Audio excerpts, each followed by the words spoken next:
Today, the SPVM Major Crime Section arrests two suspects in connection with the arson. They are men aged 18 years old and 20 years old. The first was arrested in Saint-Laurent Borough, and the second, Mercy Hochelaga Maisonneuve. Evidence gathered during the investigation indicate that one of them set the fire to building using an incendiary object, while the other drove a getaway vehicle following the outbreak of the fire.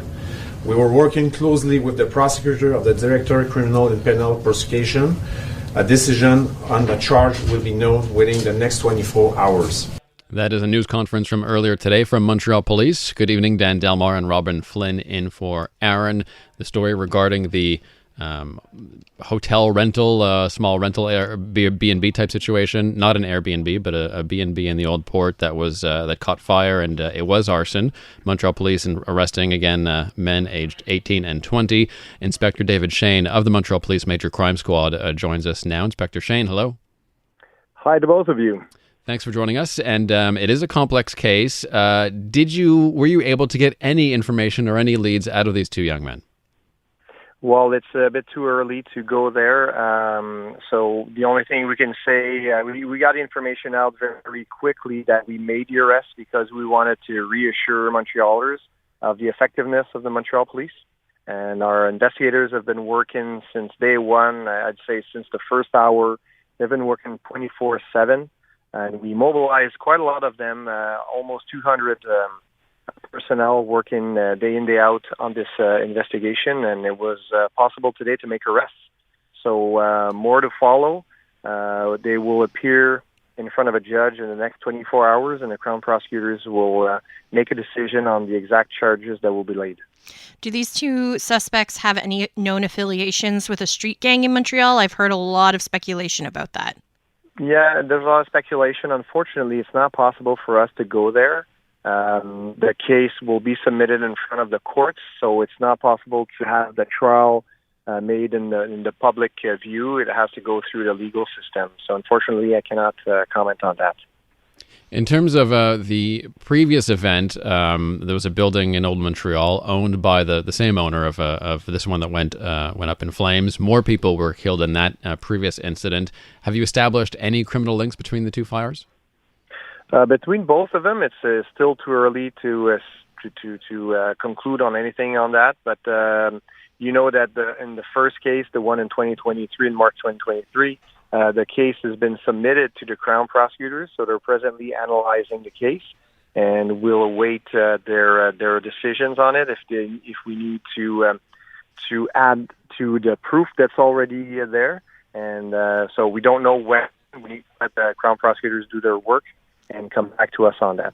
In that 2023 case, do you have any criminal suspects?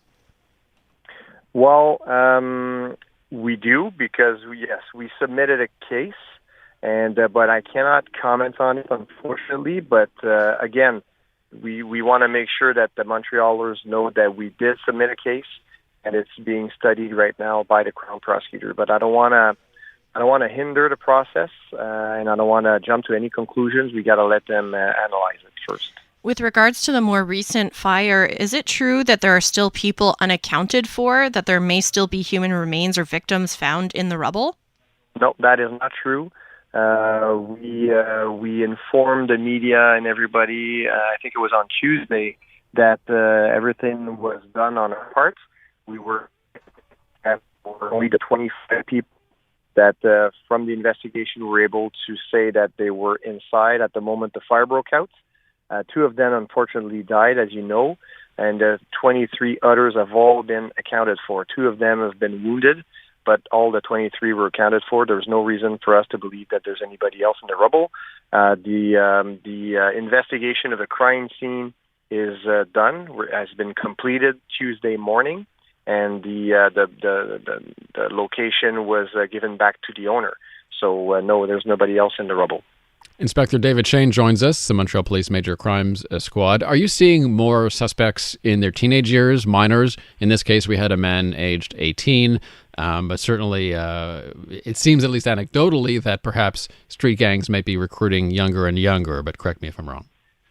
Well, there is a phenomenon that we're seeing recently about recruiting younger and younger teenagers. The phenomenon of having teenagers involved in criminal activity or gangs is not new, but definitely to all of us, who have 25 to 30 years service, it's very rare to see somebody, let's say, 14 years old, and it's very alarming for us.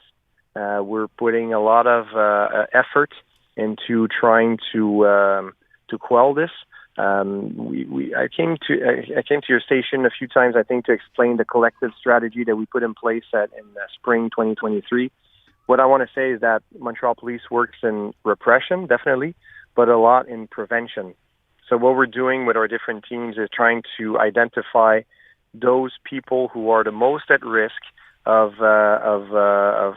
committing crimes of gun violence or anything violent, and we're trying to reach them through their family, through a social worker, through anybody that can help us have a lever on them and try to get them out of the criminal environment.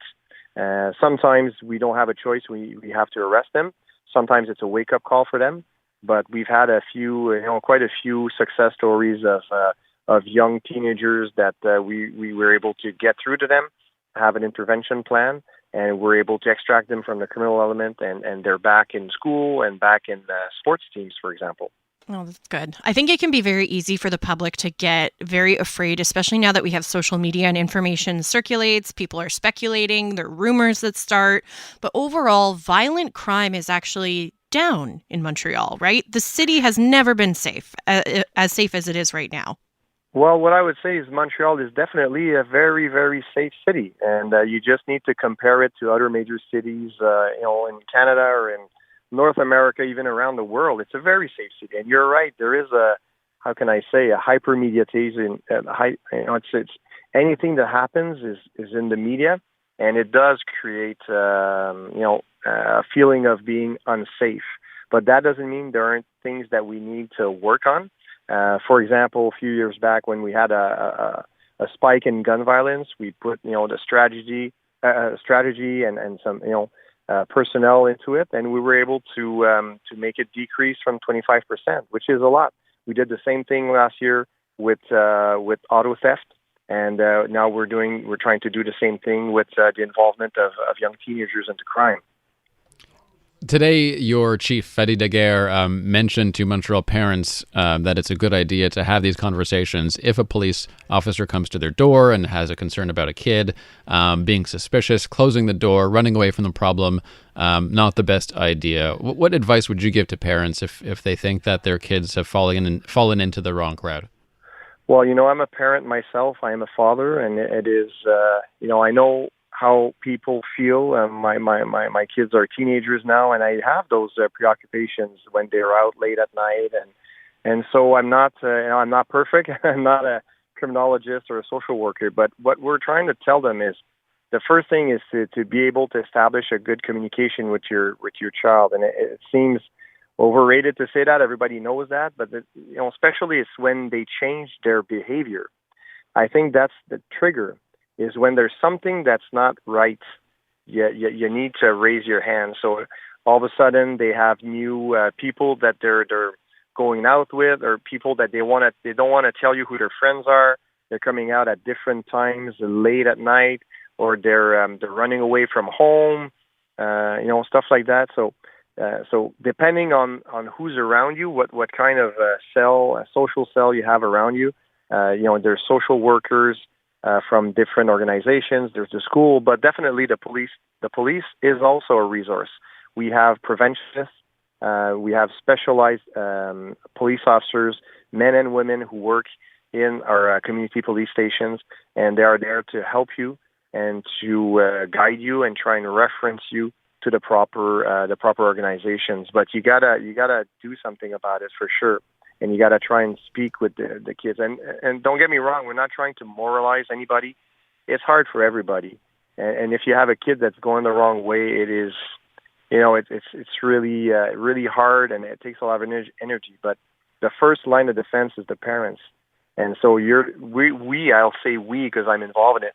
We know our kids, and we know if something's wrong, and let's not stay blind. And why Chief Daguerre was saying that is because there were instances where Police officers, preventionists went to knock on doors to speak with a parent and say, okay, we've received this type of information, blah, blah, blah. And some parents didn't want to speak with the officer, and they turn a blind eye.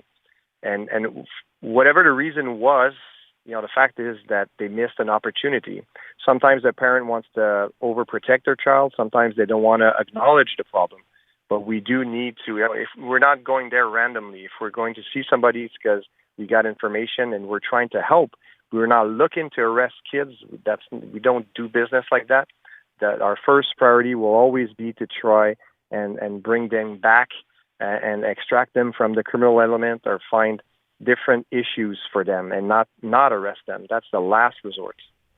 Inspector David Shane with Montreal Police, the Major Crime Squad, having that news conference today where we have made progress on the investigation into that Old Port fire, which killed 2 people a few days ago.